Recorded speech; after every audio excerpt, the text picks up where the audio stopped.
Hello, my name is Marlise Gibson, and this is my introduction video for EDL 850 School Law Module 1. A little bit about myself. I recently graduated from K-State with my master's in educational leadership in December, and school law is actually my last class to finish that up. Here's a picture of my family. I am from McPherson, Kansas.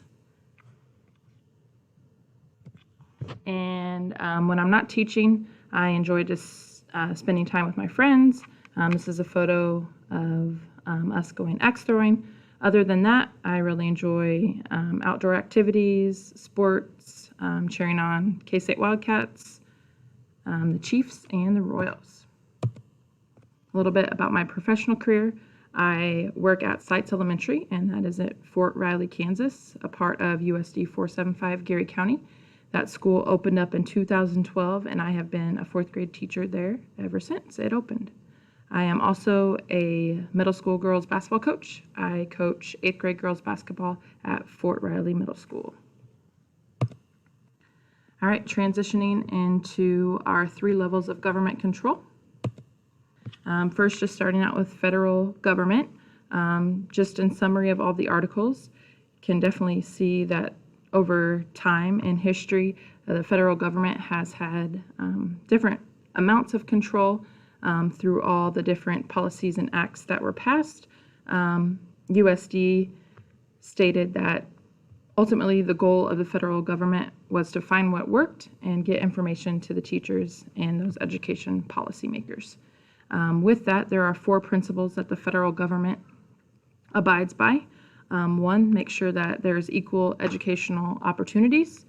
2, provide funding for high-need students. 3, support education and research for quality education. And 4, to promote continuous improvement of state and local education systems. As far as the funding, the federal government contributes 8% of elementary and secondary funds. And the Elementary and Secondary Act kind of changed and reduced the federal government's role. And with that, we know that the federal government ensures accountability, but leaves those details to the state, but at any point can take back that control.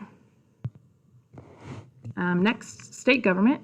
With the 10th Amendment ratification in 1791, most of the educational policy was decided at the state, and then we know the state then gives that control to the local. The primary accountability and oversight for the government, the state runs those schools. They establish departments of education and pass laws governing school practice. They determine Common Core state standards. They create school districts and delegate authority to them. And as far as funding, they provide slightly less than half of schools' operating costs through income and sales taxes. And then lastly, the local government. Within guidance from the state, the local government then decides how schools will operate. We know with the school boards and superintendent, they establish the curriculum, hiring personnel, and decide when and if schools should be closed, consolidated, or constructed. And the local government also funds slightly less than half of the school funding by collecting property taxes. Who is in charge of each of these governments? Federal, we know President Trump, and he is elected and paid and assures that there is accountability for education and oversees educational funding budget. Betsy DeVos, the Secretary of Education, is elected and paid to advise the President on educational policies, data, issues, and funding. And then ultimately the House and Senate, they are elected and paid to determine the passing of the federal funding. So even though the president may want to use the budget in certain ways, they ultimately give the yes or no on that. The state, the governor is elected, paid, and passes educational laws, and then establishes that Department of Education. And then our Commissioner of Education, we know, is Dr. Randy Watson, and he is paid.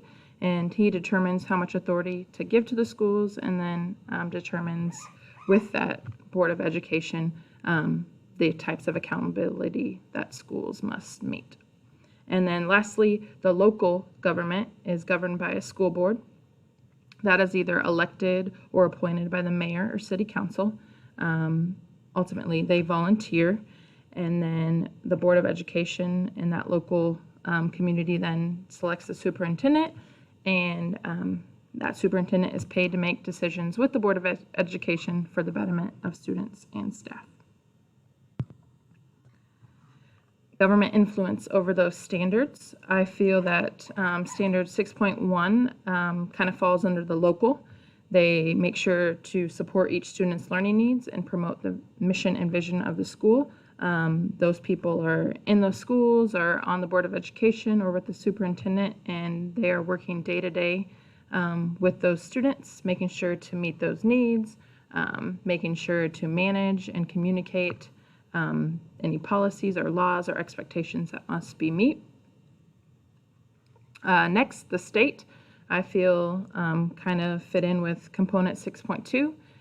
The state uses data and then communicates that to the local schools, making sure that they are meeting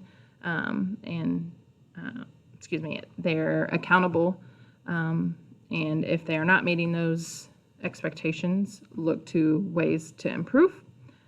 And then lastly, federal, I felt fit with component 6.3. Ultimately, local and state could also probably fall under this because whether it's local, state, or federal, there are laws and rights and policies that must be followed to promote student and adult success and well-being. Ultimately, I feel although the federal government gives funding and most states make sure to get that 8%, I feel that the state has the most power in that they, the federal government has control, but they have kind of turned that over to the state, and then the state sets those expectations and lets local communities figure out how to run their schools, but ultimately if those expectations aren't met, the state will step in. So how does all of this support the educational success and well-being of each student and adult? In reading the U.S. Department of Education, they stated that education is primarily a state and local responsibility of the United States, but I feel all three levels must work together for the success of education. The state and local communities will establish those schools, develop the curriculum, and determine requirements for enrollment and graduation. But the federal role is to ensure educational excellence through improving the results of those educational systems for all students. Lastly, here are my references.